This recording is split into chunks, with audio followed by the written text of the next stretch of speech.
Bonjour et bienvenue dans le deuxième volet de ce que j'ai lu dans les années 80 et qui m'ont marqué, qui font partie vraiment de mon panthéon, si je peux m'exprimer ainsi. Oui, aussi. Des livres que j'ai lus donc dans les années 80 et qui m'ont vraiment marqué. Inutile de vous dire que j'ai été...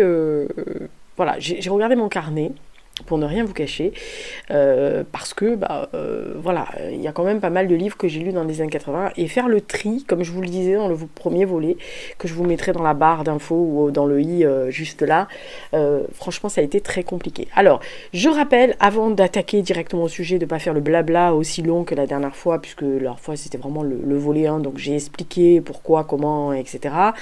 Je rappelle aux personnes qui tomberaient sur ce volet, qui n'ont pas entendu le premier volet, c'est pas bien, parce que vous ne savez pas qui sont les premiers, que je n'ai pas mis dans ce classement tous les classiques que j'ai lus au collège et au lycée, c'est-à-dire les La Fontaine, Molière, Racine, Balzac, Flaubert, Shakespeare, Beckett, Corneille, Diderot, Duras, Yourcenar, Éluard, Rousseau, Musset, Stendhal, Sand, évidemment, Rimbaud, Dumas, Giono, Pagnol, Montaigne, Montesquieu, qui d'autre après, Chateaubriand, Apollinaire, Verlaine, Baudelaire, Mauriac, enfin bref, il y a toute la clique, qui sont des forts très bons auteurs et parmi lesquels j'ai des très belles lectures. Mais bon, voilà, on va pas s'attaquer à ce genre-là. Et surtout que sont hors compétition Le Petit Prince pour des raisons très personnelles. C'est pas mon livre préféré, vraiment pas du tout, mais surtout pas de syntaxe et en plus pas du tout mon livre préféré. C'est pas celui que je garderai à vie, mais pour des raisons très familiales et personnelles, c'est un livre auquel je tiens. Mais surtout, sont hors compétition Le Grand Mold d'Ariane Fournier et et j'ai bien dit tous les H.G. Wells, les George Orwell et les Aldous Huxley, qui sont mes amours de science-fiction. Chérie d'amour à moi, les premiers qui touchent, vous n'êtes pas copains avec moi, je plaisante. Vous avez le droit de détester ce que j'aime, mais voilà, ceux-là, je ne les ai pas classés, sinon vous imaginez bien qu'ils allaient rester les premières places. Voilà, ça, c'est pas compliqué à comprendre. Voilà.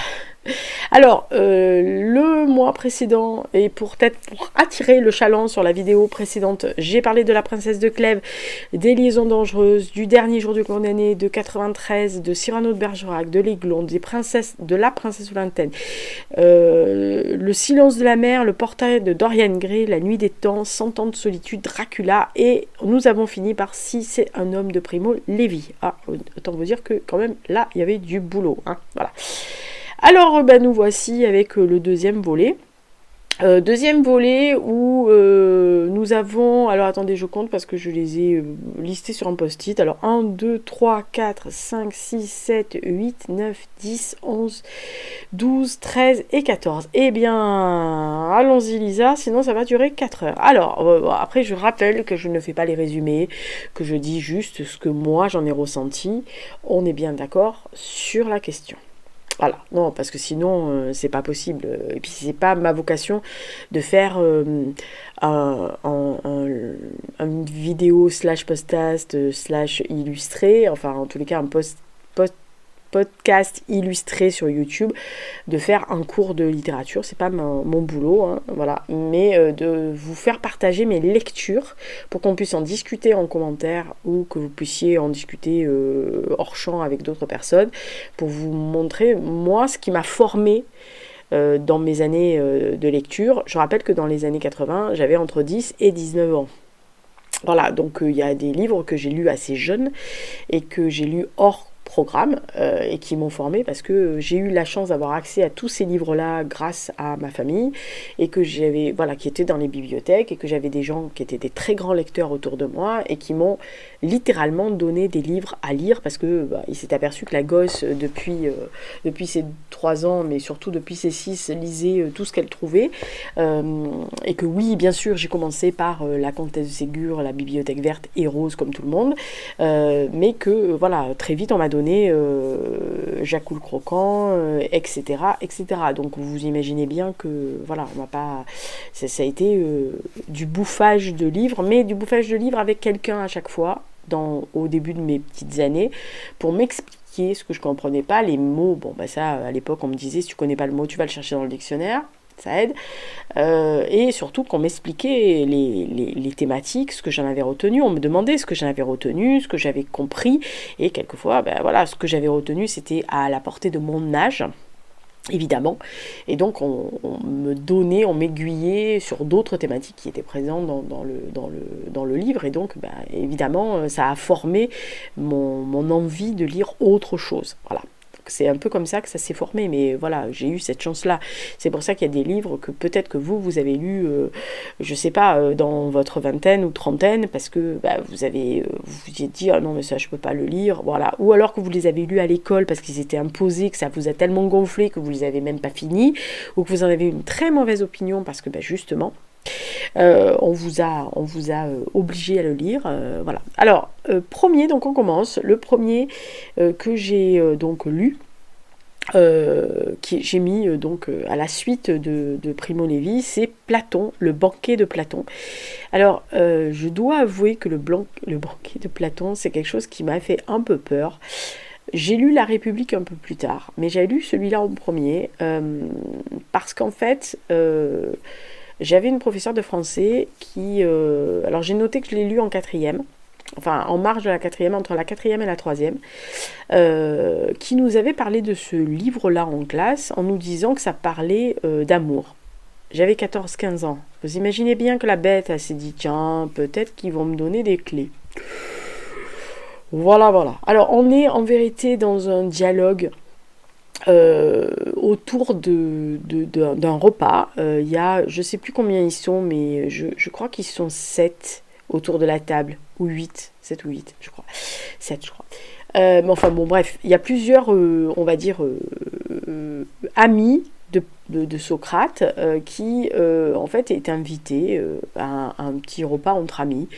Et contrairement à leurs habitudes, ils décident, si je me souviens bien, de ne pas s'enivrer, mais de parler. Et leur but, en fait, c'est de faire le plus bel éloge possible à l'amour. Voilà. Et chacun doit, en fait, expliquer ce qu'il pense de l'amour, ce qui est l'amour pour lui, ce qui lui pose un problème, peut-être, etc., etc. Et alors, honnêtement, au début, je dois avouer, hein, j'avais été paumée, mais complètement, vraiment. Parce que je me suis dit, mais qu'est-ce que c'est que ce truc, etc. Parce que, bah, évidemment, vu mon âge, je me suis dit, c'est pas possible. Et en fait, ce qui m'est resté quand j'ai fini ce livre, qui a dû me durer tout l'été, tellement je trouvais ça un peu dense, quoi. J'ai trouvé, en fait, l'intérêt de discussion. Alors, c'est un peu étrange à dire, mais quand je suis rentrée à l'école, je suis allée voir la prof de français, qui était la même d'ailleurs que l'année précédente. Et donc je lui ai dit, voilà, j'ai lu ça, machin, mais c'est un peu compliqué. Enfin, c'est pas compliqué, mais c'est un peu nébuleux pour moi, etc. Et donc elle m'a dit, bon, écoute, tu sais quoi, je vais te donner des fiches que je vais aller voir le professeur de philosophie, puisque voilà, et je vais voir avec lui s'il peut te donner des fiches ou discuter avec toi. Et en fait, il s'est trouvé que le professeur de philosophie, qui n'est absolument pas ma matière préférée, je vous le dis tout de suite, qui n'a jamais été ma matière préférée, est venu m'expliquer. Voilà, il m'expliquait avec la thématique de l'amour en philosophie. Voilà. Et alors, je vous le dis tout de suite, quand on l'a abordé donc en philo quelques années plus tard et que le prof nous l'a fait lire, donc moi relire en diagonale parce que je l'avais déjà lu, ça s'est éclairé dans le cerveau de Lisa. Voilà. Et c'est pour ça que je l'ai retenu parce que en fait, je pense qu'il m'a formé à une façon d'aller chercher à côté ce que je ne comprends pas et pourquoi, etc. etc. Et peut-être que c'est ça aussi la philosophie, mais en tous les cas, pour moi, c'était complètement nébuleux. Je vous le dis tout de suite, mais il fait partie de ceux que j'ai le plus aimé. J'ai beaucoup aimé La République, peut-être que je l'ai mis, je sais pas. Non, La République, je l'ai lu beaucoup plus tard. Donc ouais, il doit y être quelque part. Et peut-être. Mais je me rappelle plus ce que j'ai mis. Hein, pour vous dire que les vieux, vous savez, c'est plus ce que c'était. C'est plus ce que c'était. Oui, peut-être qu'il y est, ou peut-être que je l'ai pas mis, je sais pas. Mais j'ai toujours préféré celui-là. Donc voilà. Deuxième, le fantôme de l'opéra de Gaston Leroux. Alors, il s'est trouvé que au mois de novembre dernier, Perceline, donc de la chaîne Barocco Podcast, enfin Barocco Culture, a fait relire Le fantôme de l'opéra. Et donc, comme je l'avais, je me suis dit, tiens, je vais le relire. Et je dois avouer que je comprends pourquoi je l'ai mis dans ma liste. Parce que j'ai beaucoup aimé tout le style, ce côté un peu gothique, etc. Alors, je suis pas du tout gothique comme fille dans le sens lecture, etc. Mais j'aime beaucoup ce genre-là. Après, c'est quelque chose qui m'a beaucoup amusé, qui fait peur un peu quand vous le lisez, quand vous avez une quinzaine... Enfin, je sais pas, quand je l'ai lu. Tiens, j'ai pas noté quand je l'ai lu celui-là. Pourquoi j'ai pas noté quand je l'ai lu celui-là, Doudouille? Bon, je sais pas. Je l'ai pas lu, je l'ai pas lu tôt, en fait. J'ai dû le lire, je devais avoir 16-17 ans, je pense. Pas avant, mais... non, sûrement pas avant, mais vers ces eaux-là. Bref, moi j'avais aimé ce côté à la lisière entre le fantastique, ouais, un peu fantastique, un peu étrange, mystérieux, et il y a quand même un petit côté policier, et puis il y a cette cantatrice un peu bizarre, enfin un peu nunuche quand même, hein. Voilà, il y a un truc amoureux, voilà, on rit, il y a du suspense. Franchement, moi j'avais bien aimé, j'avais trouvé ça assez étonnant. Voilà, c'est très étrange. Voilà, il y a plein de petites choses qui sont attribuées à un fantôme, voilà, et qui erre dans le palais. Franchement, c'est une lecture qui m'avait marqué. Pour la preuve, elle est là. Voilà, mais après, je dois avouer que j'avais lu des choses de Gaston Leroux, parce que moi, alors oui, tout le monde connaît Gaston Leroux par les mystères de la chambre jaune, etc. Moi, je l'avais lu aussi, comment il s'appelle? Je me rappelle plus. Rouletabille. Voilà.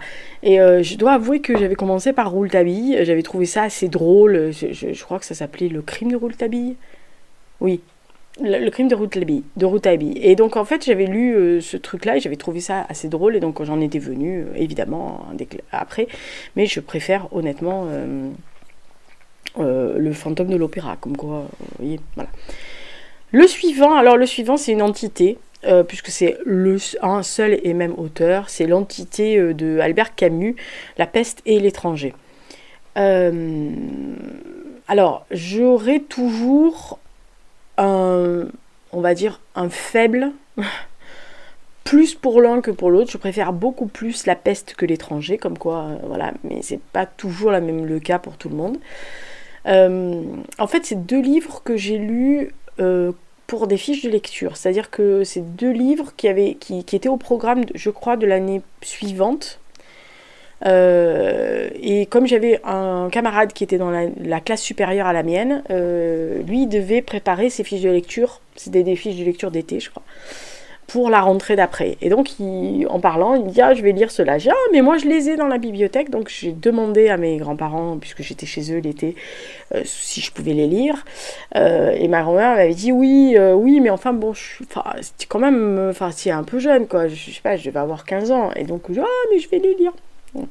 Voilà, donc j'ai lu les 2. Ce qui m'en est resté, c'est que j'aime les 2.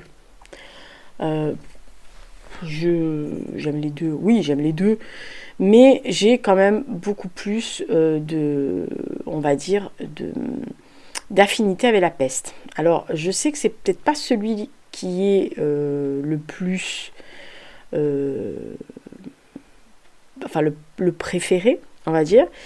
Mais moi, je dois avouer que y a des choses qui m'avaient gênée, entre guillemets, dans l'étranger, alors que j'avais adoré La peste. Voilà. Et que j'avais trouvé le contexte des années 40, avec cette apparition des rats dans la rue, la mise en quarantaine, etc.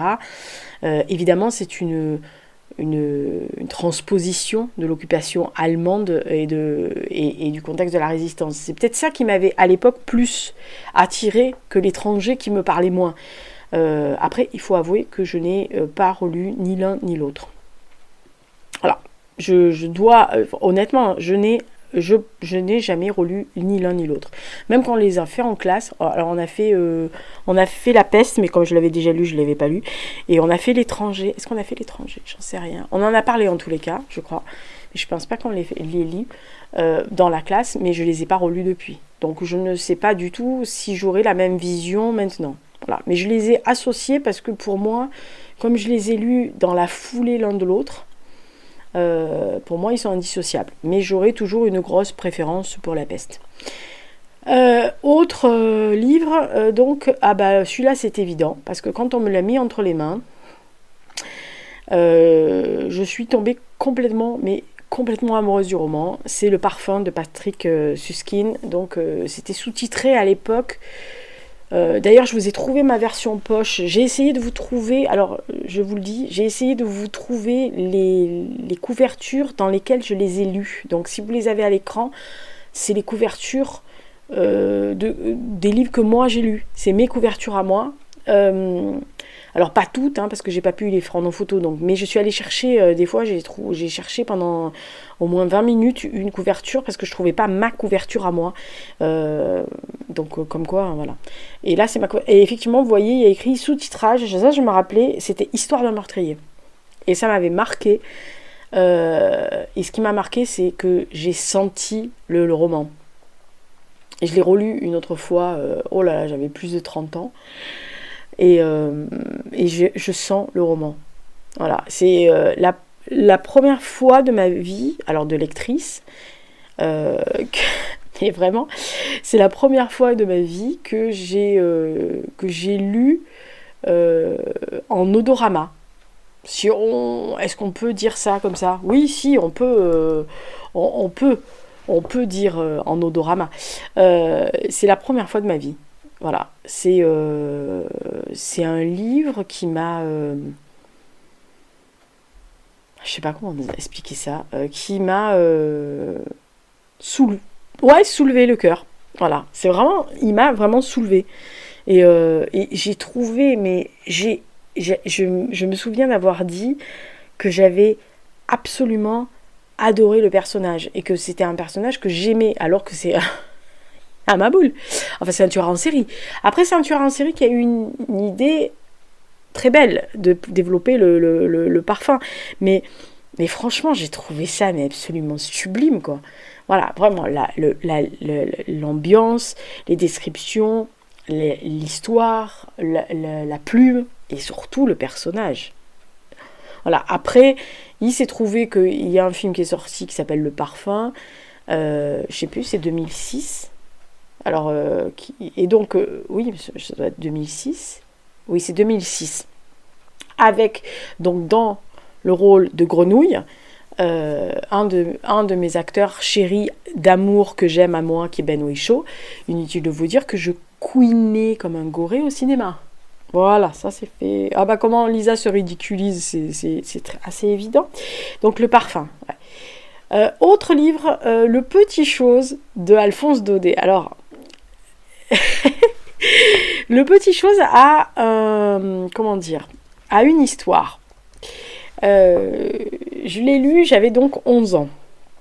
Et il faisait partie des livres qui étaient dans la bibliothèque de mes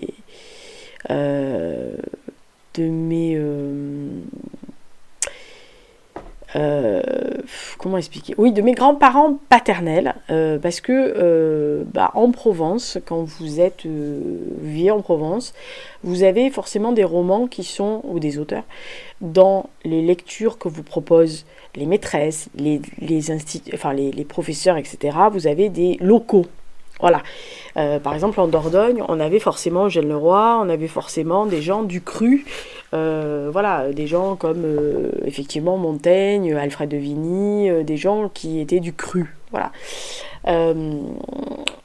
Et en Provence, vous avez forcément Frédéric Mistral, Marcel Pagnol et Alphonse Daudet. Au moins, il y en a d'autres, hein, mais voilà. Et en fait, il y avait dans la bibliothèque de mes grands-parents des vieux livres, et il y avait pratiquement tout Daudet. Voilà. Et moi, je trouvais ça bizarre, en fait, de ne pas lire à l'école. Je l'avais lu, mais on avait lu Les Lettres de Montmoulin, hein, en gros. Et donc, un jour, j'avais demandé à mon grand-père de me dire quel était le livre que je pouvais lire. Et donc, il m'avait dit, ah bah tiens, on va voir mon vieux cousin reculé, là, qui habitait dans une maison normale, hein, mais qui habitait au fin fond de la Provence, vraiment terroir. Et autour, il n'y avait rien à 5 km, et il était entouré de chèvres, de canards, de moutons, de machin, donc voilà. Et il m'a dit, ah ben tiens, c'est un de ses livres préférés, il aimait beaucoup ça s'appelle Le Petit Chose. Et en fait, j'avais lu en voiture. J'étais partie pour le lire je l'avais lu en voiture, aller-retour. Et je me souviens que j'avais trouvé ça absolument horrible. J'avais dit, mais c'est triste. Et il m'avait dit, bah oui, mais c'est un beau livre. Et je lui ai dit, oui, c'est beau, mais c'est quand même triste. Voilà, et parce qu'il est toujours martyrisé, ce petit garçon. D'ailleurs, c'est lui, en fait, c'est Daudet qui parle de lui, qui était un enfant assez sensible, très pauvre, et qui va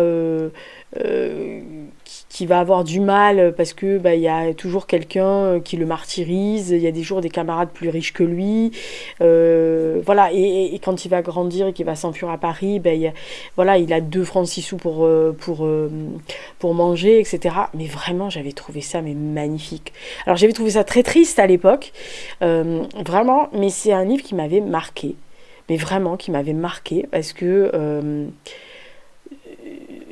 ce petit garçon qui était rêveur, je l'avais trouvé beau mais triste, voilà. Et vraiment, c'est vraiment un roman d'apprentissage.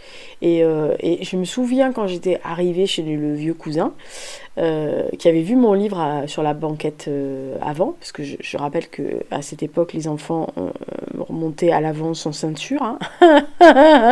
Voilà, voilà. On a survécu à tout, notre génération, donc vous inquiétez pas. On est des warriors. Hein. Ah ouais, la génération X, on est immortel. On va survivre à toutes les autres générations, je pense. Enfin, certains d'entre nous, en tous les cas. Honnêtement, il m'avait dit, oh, tu sais, c'est un très beau roman d'apprentissage. Et je savais pas du tout ce que ça voulait dire. Et donc, il m'avait expliqué. Parce qu'alors, c'était un monsieur qui était vraiment un sauvage.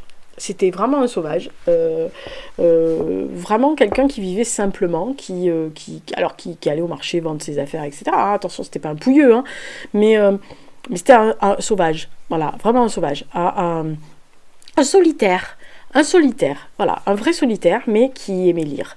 Et il m'avait appris des trucs. Alors, je me rappelle, on était dans la pinède, on était au milieu du thym, de la garrigue, des machins comme ça, et il m'explique ce qu'est un roman d'apprentissage et ce que Daudet voulait dire. Voilà. Et ça m'est resté, mais absolument marqué. Voilà. Mais vraiment, ça m'est resté marqué. Et je l'ai pas relu, vraiment, et je pense que si je le relisais, je ne sais pas quel œil ou réflexion j'aurais par rapport à celui-là. Vous voyez ce que je veux dire? Parce que je l'ai lu, j'avais 11 ans, et bon, j'en ai 55 cette année, enfin, j'ai eu 55 ans l'année dernière, donc j'en ai 55 encore, pitié, laissez-moi encore mes 55, avant que je descende sur la pente malheureuse, et franchement, j'avais trouvé ça beau, triste, mais très beau, voilà. Autre livre, alors celui-là, je l'ai lu dans la foulée, enfin en tous les cas presque dans la foulée. Il était, on va dire, au programme de l'école. Et je l'ai lu pour faire la fiche de lecture. Donc, À l'époque, j'ai dû le lire, je pense, en 82 ou 83. Donc j'avais 12 ou 13 ans. Ça s'appelle Mon ami Frédéric de Hans-Peter Richter, ou Richter. Alors, je l'ai lu et surtout il était dans la bibliothèque et il faisait partie des livres à lire si on voulait comprendre l'avant-guerre. Et je ne sais pas, et je n'ai jamais su si c'était pas celui-là qui m'avait poussé, alors que je m'intéressais déjà beaucoup à la Seconde Guerre mondiale, à tout ce truc-là. Je pense que ça fait partie des livres et peut-être que c'est peut-être un des premiers qui m'a réellement poussé à me spécialiser sur la montée du Troisième Reich et le Troisième Reich. Je pense. Voilà. Donc on est en fait en Allemagne et en fait on est juste avant l'arrivée de Hitler au pouvoir.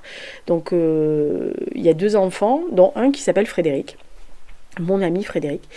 Et en fait quand Hitler arrive au pouvoir, en fait Frédéric, sa vie va devenir un enfer, puisqu'en fait lui il est juif, et il va être très vite renvoyé de l'école. Voilà. Alors c'est un livre qu'on peut lire assez tôt dans la vie de lectrice, mais quand on lit ce roman, je pense qu'on ne peut pas l'oublier. Voilà, vraiment. Et je pense, mais c'est mon avis personnel, que en plus, si je me souviens bien, il y a, moi en tous les cas dans mon livre à moi, il y avait toute la chronologie détaillée de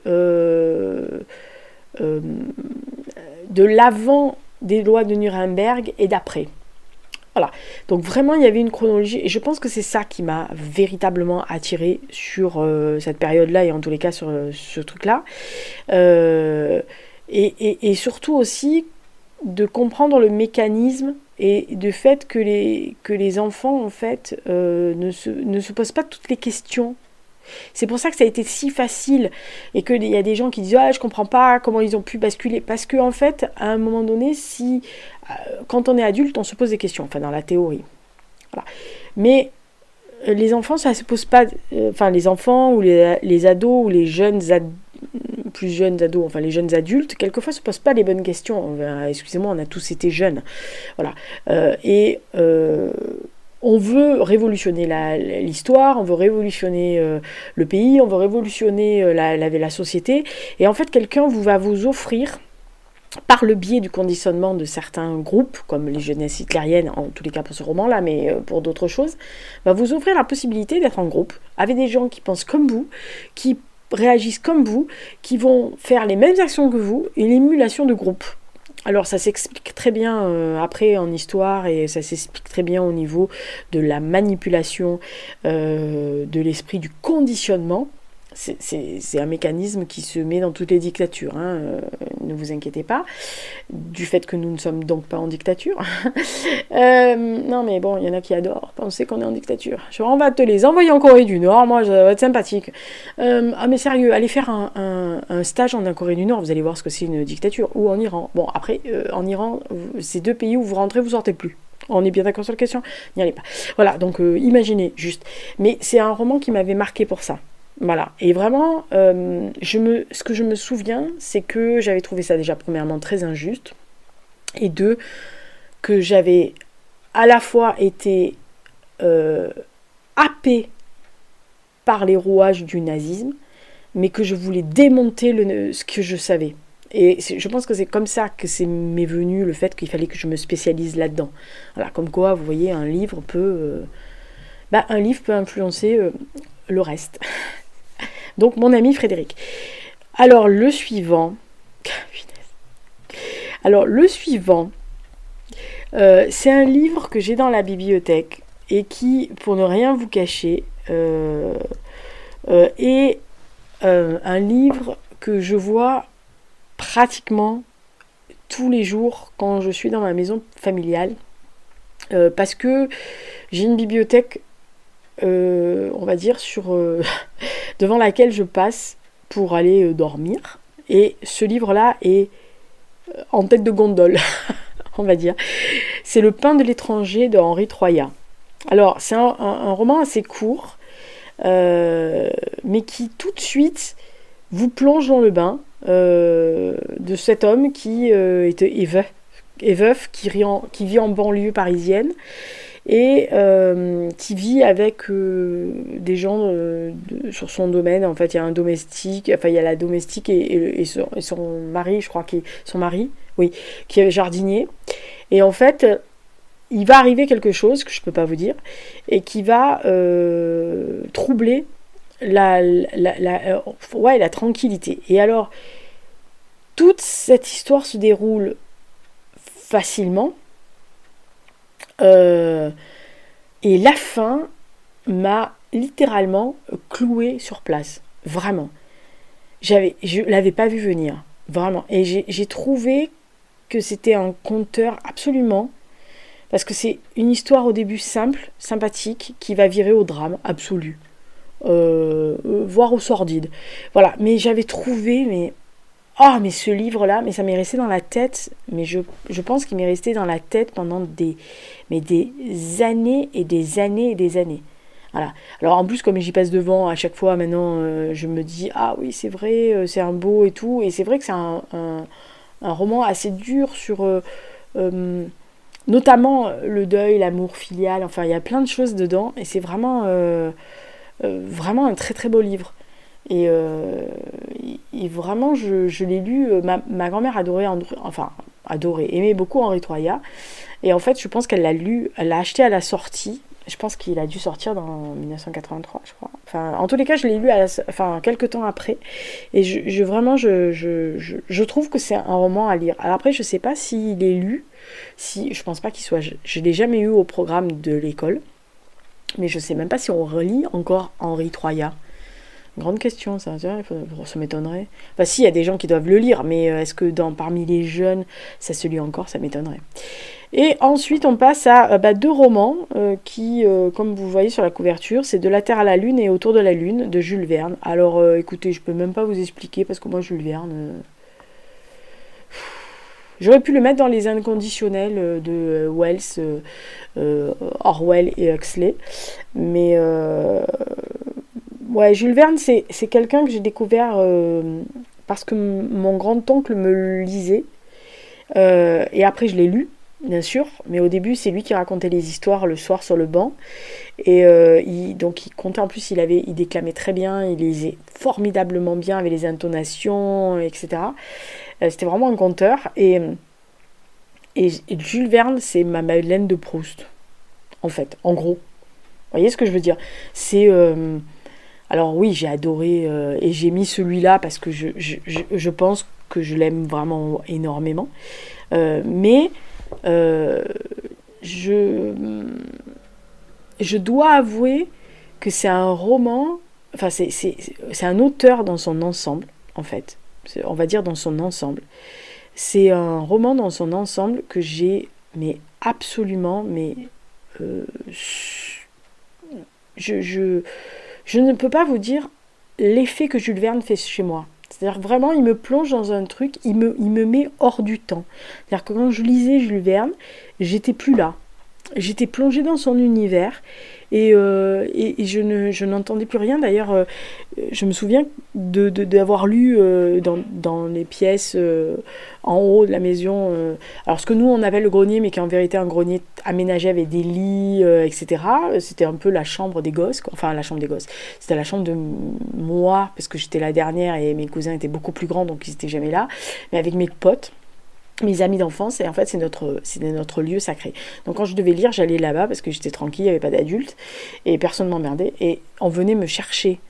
C'est-à-dire que j'étais capable d'oublier de venir manger alors que ça gueulait en bas à table, un peu comme dans la série, ou que j'entendais les cloches, l'Angélus partir à toute volée, rien à foutre. Je lisais, j'étais dans ma bulle. Voilà. Et Jules Verne, c'est ça, c'est dans ma bulle. Et alors là, ces deux-là, mais c'est même pas dans la bulle, c'est que je suis partie sur la Lune, quoi. Voilà. Comme quoi, vous voyez, est-ce que j'en suis redescendue? Ça, c'est une autre question. Hein? Alors, non, on va pas faire ça. Le suivant, alors attention, le suivant. Alors, c'est un livre que j'ai lu pour préparer l'année suivante. Donc, je l'ai lu pour l'école. C'est le cas de Dino Buzzati. Alors, je ne sais pas si on le lit encore, ce truc-là. Bref. En fait, c'est on va dire, un recueil de nouvelles. Voilà. Où tout se côtoie. Rêve et irréel. Ça mêle poésie et philosophie. On se demande ce que va devenir un petit garçon, ce que va faire le squale. C'est un roman qui offre en fait, et à l'époque où je l'ai lu, qui offrait en fait plein de réflexions sur la mort, la vie, le bonheur, les gens. Je sais pas, enfin, je pourrais pas me souvenir, je pense, de ce que j'ai lu, c'est-à-dire de tout ce qui se passe, enfin de toutes les nouvelles qui sont dans cette histoire-là. Mais je pense que Stefano est un personnage qui m'est resté. Voilà. C'est très très étonnant, mais c'est plein de questions entre guillemets philosophiques, parce qu'il y a des désillusions qui arrivent au personnage. Mais c'est un livre qui a un peu d'humour quand même, mais je trouve que il aborde tous les thèmes. Il aborde la religion, il aborde la mort, puis il y a la maîtrise du style de l'auteur, quoi.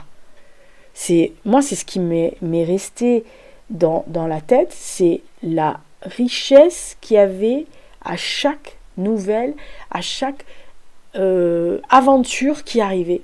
Et ce personnage de Stefano, je me souviens encore du personnage. C'est quand même dingue. Oh, il y a des choses dans la mémoire, c'est quand même dingue. Alors, le suivant, c'est un livre que j'aime beaucoup, puisqu'il est là. Mais c'est un livre que j'ai absolument détesté lire pour la première fois. C'est L'insoutenable légèreté de l'être de Kundera. C'est un livre qu'on m'a imposé. Pour être honnête, au début, on m'a imposé ce livre-là.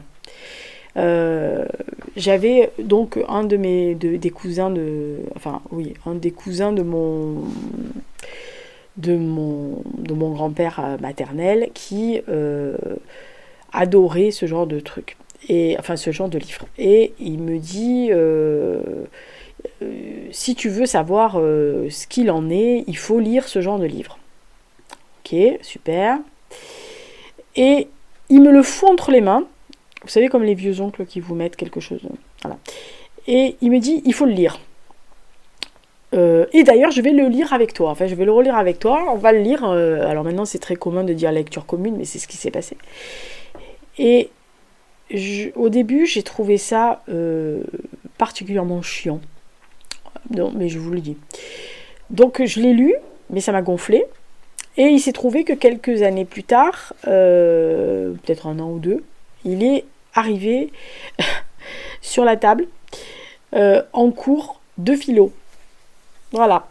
Donc là, je me suis dit, oh mon Dieu, mais pourquoi moi? Voilà. Donc, obligatoire de le relire, puisque là, c'était carrément un travail de fond avec le prof de philo. Donc, je me suis dit, bon, je vais relire cette merde. Super. Voilà. Et en fait, alors peut-être que je l'ai lu trop tôt. Ou peut-être que, comme il m'était imposé et que, en fait, j'avais pas droit trop au chapitre sur ce livre-là, parce que c'est Milan Kundera, c'était quand même son maître. Il a essayé de me faire quand même lire Risible Amour et La Plaisanterie. Personnellement, je lui dis non, c'est bon, on va se calmer sur ça. Qu'est-ce que j'ai lu de Kundera? Grande question. La valse des adieux, ça j'en suis sûre. L'immortalité. Et je crois que j'ai lu la lenteur, je crois. C'est la lenteur, ça s'appelle? La lenteur? Oui, la lenteur, je crois. Mais bon, bref. Et en fait, en relisant, j'ai découvert qu'il y avait cette toile de fond du communisme et de l'invasion de Prague. Et du coup, j'ai compris que les personnages symbolisaient la légèreté de l'être. Il y en a un qui fuit ses responsabilités et l'autre, elle veut rester libre, mais elle veut rester aussi légère. Et là, j'ai compris. Voilà. Il y a une espèce de pesanteur, de fardeau dans le livre-là. Voilà. Et le fait qu'il va,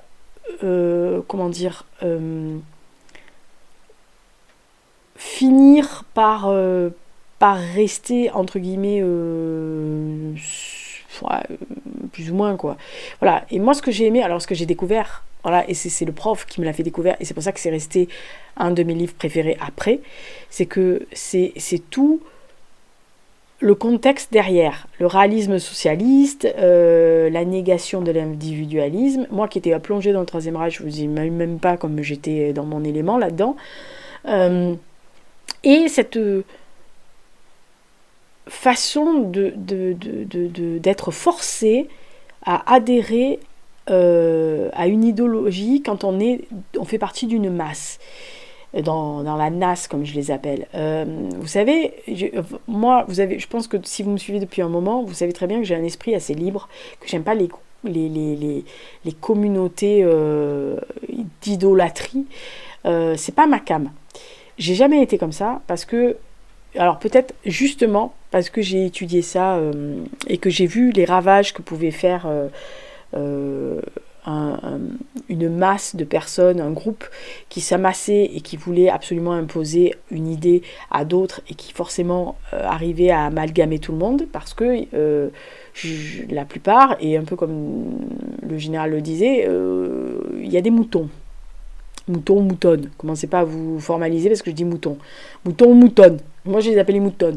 Voilà, mais les moutons, c'est comme ça. C'est-à-dire que c'est très con un mouton. C'est joli, c'est mignon, c'est choupiné, un peu, mais c'est con un mouton. Des fois, parce qu'il y en a un qui se jette et tous les crétins suivent. Voilà. Donc, moi, les moutons, ça n'a jamais été ma came. Et même à l'école. Et pourtant, j'étais assez populaire. Donc, j'aurais pu faire partie des groupes des populaires. Je n'aimais pas ça. Moi, dès qu'on essayait de me mettre en tête de pont, d'ailleurs 2-3 fois j'avais refusé d'être déléguée de classe parce que je ne voulais pas représenter la masse derrière moi. Alors je l'ai été 2 fois parce que par défaut, il y avait personne qui voulait se présenter et que, voilà, je me souviens notamment d'une fois où il y avait un professeur principal qui était quand même assez rotor. Et donc je me suis dit, si il n'y a pas quelqu'un qui va nous défendre en conseil de classe, on va se faire exploser la gueule tous les uns après les autres. Donc avec un de mes collègues, on a décidé d'être délégué des classes, mais je déteste ça. Voilà. C'est pas parce que je ne veux pas m'impliquer, parce que voilà, j'ai fait des choses humanitairement que j'ai fait, mais je le fais seul dans mon coin. Je ne l'expose pas, je me mets pas au milieu d'un mouton. Moi, quand il y a une foule, je m'éloigne. Les seules foules que je tolère, c'est le foot dans un stade parce que je sais comment elle marche. Voilà. Et comme je suis allée dans les stades de foot depuis que j'ai 7 ou 8 ans, je sais comment marche une foule dans un stade. Les adversaires comme les vôtres. Voilà, je sais comment ça marche. Donc ça, je sais comment contourner le truc, passer sous les radars, tout en criant allez machin truc et toi t'es un gros con. Voilà, mais je sais comment faire sortir du rang quand il le faut. Mais les masses en général, j'aime pas. Et ce livre-là, c'est ce qui m'avait fait penser à ça. Voilà. Et donc comme quoi, vous voyez, quand on alors, en l'occurrence là, quand on revient sur les lectures, on se dit, tiens, c'est marrant, j'ai développé ça à peu près à cette époque-là. Voilà, ça c'est fait, c'est pour ça que j'aime pas les masses. Alors, oh là là, alors le prochain, oh bah, il fallait bien qu'il arrive. Jacou le Croquant, Eugène Leroy. Alors, je ne sais pas combien d'entre vous ont lu Jacou le Croquant. Peut-être que vous avez vu plus le film qui a été fait, c'est Laurent Boutonnat qui l'a fait, je crois, le comparse de Mylène Farmer, avec le très regretté Gaspard Ulliel, qui avait déjà beaucoup de talent. qui est donc en fait l'histoire de... Et alors c'est obligatoire chez moi, voilà. Alors c'est mon premier livre, mon premier roman que j'ai lu, le vrai premier roman que j'ai lu. Pas La Comtesse de Ségur, enfin je parle pas des Fantômettes, du Club des Cinq, de La Comtesse de Ségur, des trucs faciles pour enfants. C'est un roman. Voilà, qui était quand même pas facile. Eugène Leroy, c'est quand même pas... Bon, j'en ai lu d'autres de Eugène Leroy, on est bien d'accord sur la question. Parce que quand on habite l'Aquitaine, et notamment le Périgord, hein, enfin la Dordogne, c'est un peu obligatoire. Voilà. Et chez nous, Eugène Leroy, il y en avait sur l'étagère. Voilà. Et donc, le premier que j'ai lu, c'est donc effectivement le Jacou le Croquant, puisque dans la foulée, il m'avait fait lire L'ennemi de la mort et le Moulin du Frot et Au pays des pierres. Non, non, quand je vous dis que c'est des maboules chez moi, voilà. Donc Jacou le Croquant, c'était obligatoire. C'est-à-dire qu'en gros, quand j'arrivais en Provence, on me faisait lire Pagnol obligatoirement, et Daudet et Mistral. Et quand j'arrivais en Dordogne, c'était allez, vas-y, lis Eugène Leroy, Georges Perrebrune, Rachilde, Vigny, Montaigne, ah super, voilà, Mauriac, ah youpi youpi. Voilà, mais je vous jure, voilà, j'ai deux cultures en fait. Occitane, d'ailleurs, très étonnamment, mais voilà. Donc, mais Jacou le Croquant, ça m'avait marqué parce que en fait, on est donc si vous connaissez pas l'histoire du Périgord, en fait, on est dans la période où il y a eu des révoltes de paysans par rapport aux seigneurs. Donc voilà. Et il y a eu pas mal de révoltes de paysans. Alors, je ne sais pas si vous connaissez, il y a eu la révolte des Croquants, etc. Et c'est ce petit garçon qui, en fait, voit son père être condamné aux galères, et donc il va mourir quelques mois plus tard au bagne. Et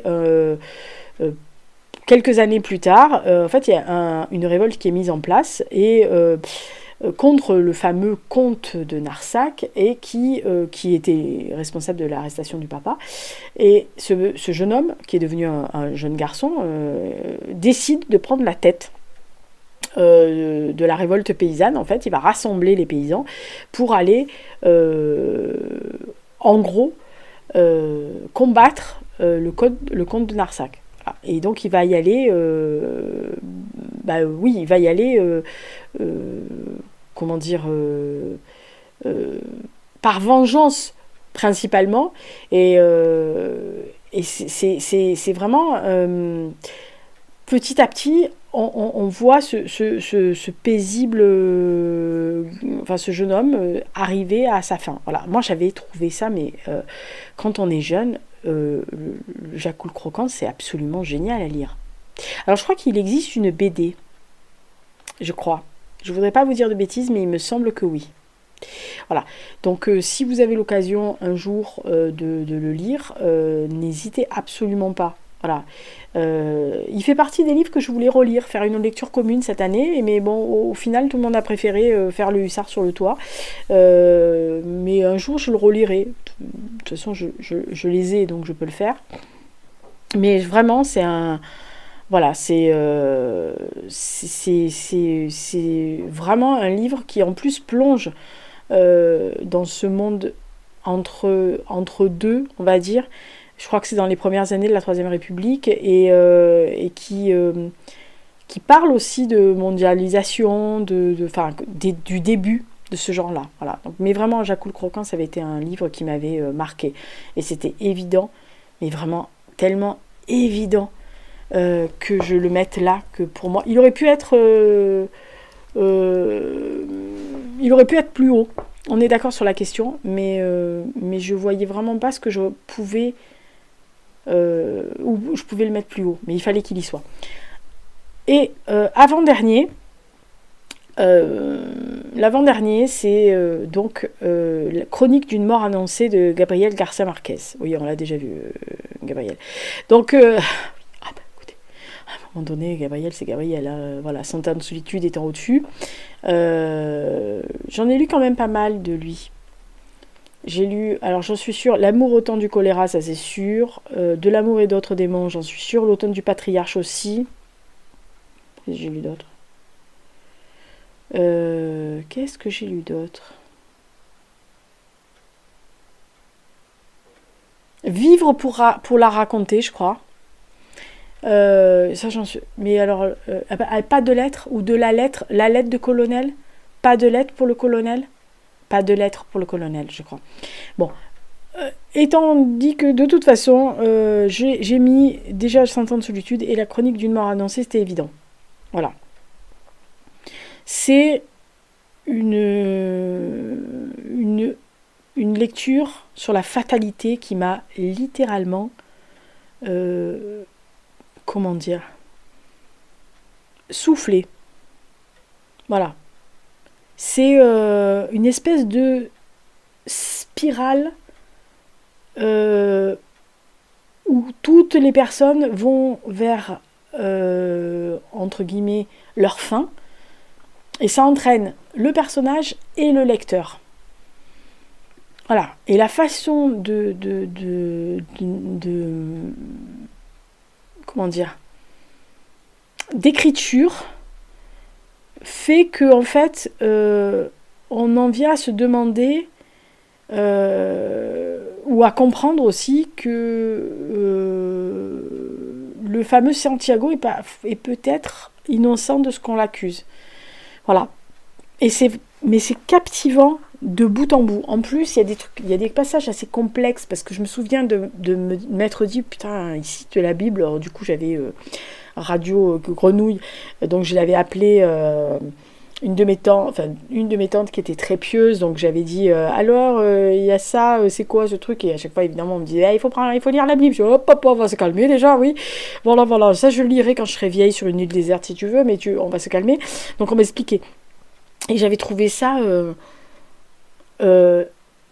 dans cette société qui est quand même assez machiste dans ce roman là, franchement j'avais trouvé ça magnifique. Voilà. C'est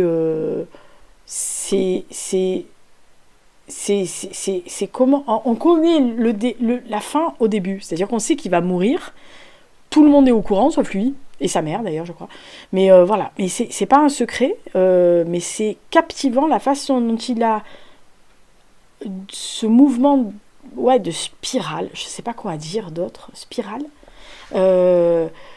où il va nous projeter vers la fin petit à petit, sans qu'on se demande en se demandant comment ça nous arrive. Voilà, vraiment. Et j'avais trouvé ça, mais absolument incroyable. Voilà. D'où le fait que Gabriel Garcia Marquez se retrouve encore une fois dans le classement. Youpi. Et dernier, ça y est, vous êtes libéré des obligations de cette fois-ci. C'est Manhattan Transfer de John Dos Passos. Alors, c'est un livre que j'ai lu, et j'ai retrouvé mon livre, donc, que j'ai lu pour une fiche de lecture en été en 1984. Vivi. C'est marqué dans la couverture. Parce que, en fait, j'avais le livre donc, que vous avez à l'écran dans la bibliothèque, qui était un très beau livre. Mais évidemment, vous imaginez bien qu'il y en a certains qui se sont dit « Ah non, tu vas pas aller à la plage avec ça. Ah non, tu vas pas aller faire les pique-niques à la campagne avec tes potes avec ça. Non. » Donc, mon père m'avait acheté la version poche. Et dans la couverture, enfin dans le dos de la couverture, cartonné, il m'avait expliqué 2 trucs et il m'avait dit, il avait signé 1984. C'est comme ça que je sais. Voilà. Donc on est en fait dans une espèce de ligne de fuite. Voilà. On est à New York. C'est un melting pot de tout là-dedans. C'est-à-dire qu'on parle de vie, on parle de building, on parle de fleurs, on parle de couleurs de ciel, on parle de l'Hudson, on parle de Ellis Island. Et tout ça, ça passe par des grèves, par des petits arrangements, des arts de la débrouille, un marin, un magnat new-yorkais. C'est une multitude.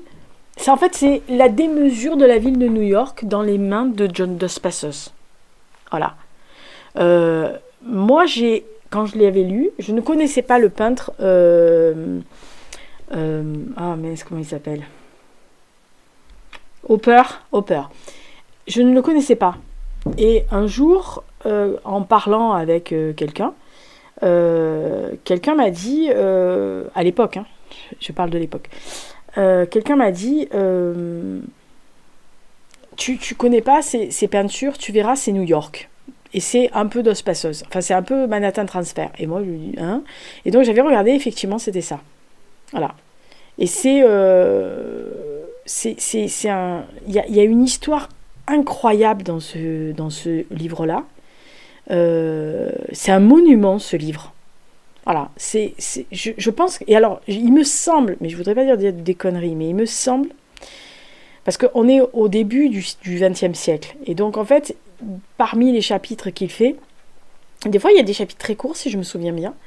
Il y a des tranches de vie qui expliquent. Alors, vous avez un avocat, vous avez une actrice, il y a un journaliste, Jimmy, je crois qu'il s'appelle Jimmy, le journaliste. Ça m'est revenu. Il y a un trafiquant qui a un nom de pays africain. Ah là là! Ah là là là là là là! Je me rappelle pas. Oh punaise. Bon, si quelqu'un le sait dans les... Ça va me revenir quand j'aurai fini. Congo. Ah, voilà. Ah putain, ma mémoire, elle marche encore. Super, le cerveau marche. Putain, ça c'est la peur de ma vie, c'est de perdre ce que j'ai dans la tête.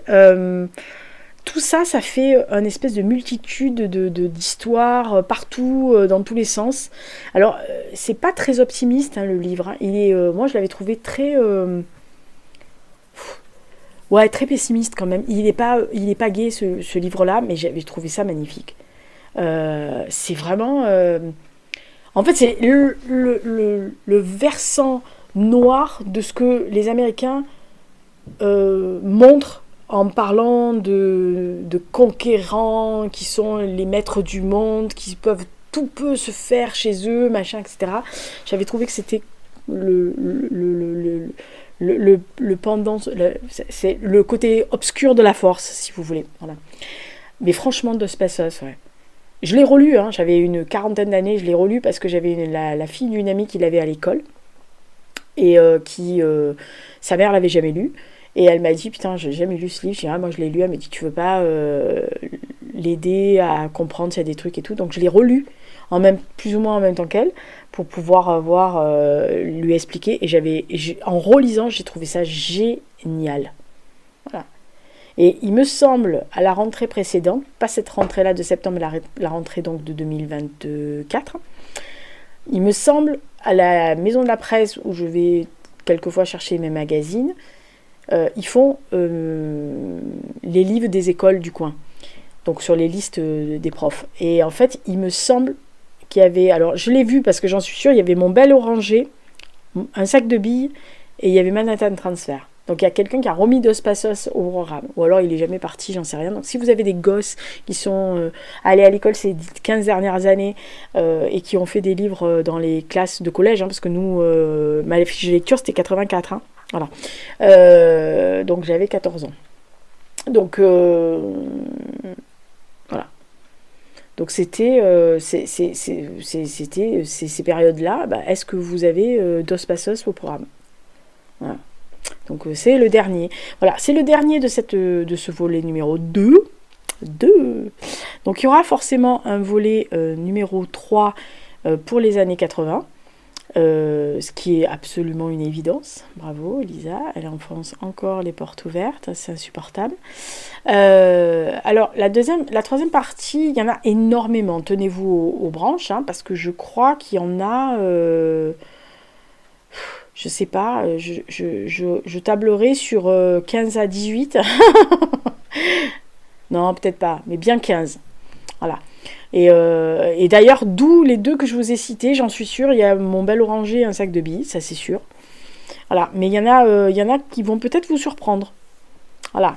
Il y en a peut-être qui vont surprendre, d'autres non. Il y en a certains qui sont en train de se dire, mais où c'est qu'elle nous a foutu le nom de la rose, Anne Frank et tout. Ils seront là. Ils seront là. Ah bah écoutez, oui, mais j'ai classé par ordre de préférence. Ça a été très compliqué, je vous l'ai dit. Hein. Ça a été très très très compliqué de mettre le volet 1, c'est vraiment favori, le 2, le 3.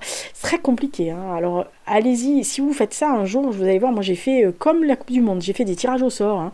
En fait, j'ai fait des huitièmes de finale, des quarts de finale, des demi-finales. Ah, ça a été compliqué parce que il y en a chacun, il y avait quelque chose qui le faisait remonter. Enfin, je me suis pris la tête pendant un moment. Voilà, donc écoutez, j'espère que ça vous a plu ce volet 2. Le mois prochain, volet 3. Qui finira la décennie des années 80. Et donc après, on fera 90 et 2000. Et donc normalement, à raison de 3 vidéos par décennie, sachant que l'été, j'en fais pas, vous le savez, on finira l'année. Voilà. Écoutez, ça m'aura occupé. Ça m'aura fait plonger dans mes carnets surtout. Allez, d'ici là, portez-vous bien, faites attention à vous, et puis j'espère que ça vous a plu. Dites-moi dans les commentaires s'il y a des livres que nous avons en commun, c'est sûr et certain que vous avez lu à la même période, ou peut-être après, j'en sais rien. Dites-moi, je suis sûre que quand vous avez lu Le Banquet de Platon, vous vous êtes dit, je vais mourir, je vais m'ouvrir les veines, je ne l'ai pas fini, m'a gonflé. Dites-moi si vous préférez La République de Platon ou le Banquet. Si vous avez lu les deux, bien sûr. Voilà, dites-moi. Et puis, surtout, ceux qui ont des enfants, dites-moi si Dos Passos est toujours au programme. Voilà, s'il y a des livres qui sont rentrés dans le programme que j'ai lu. Et puis, si vous n'avez jamais lu Jacques le Croquant, dites-moi le aussi. Ça fera peut-être une idée pour une lecture commune l'année prochaine. Qui sait ?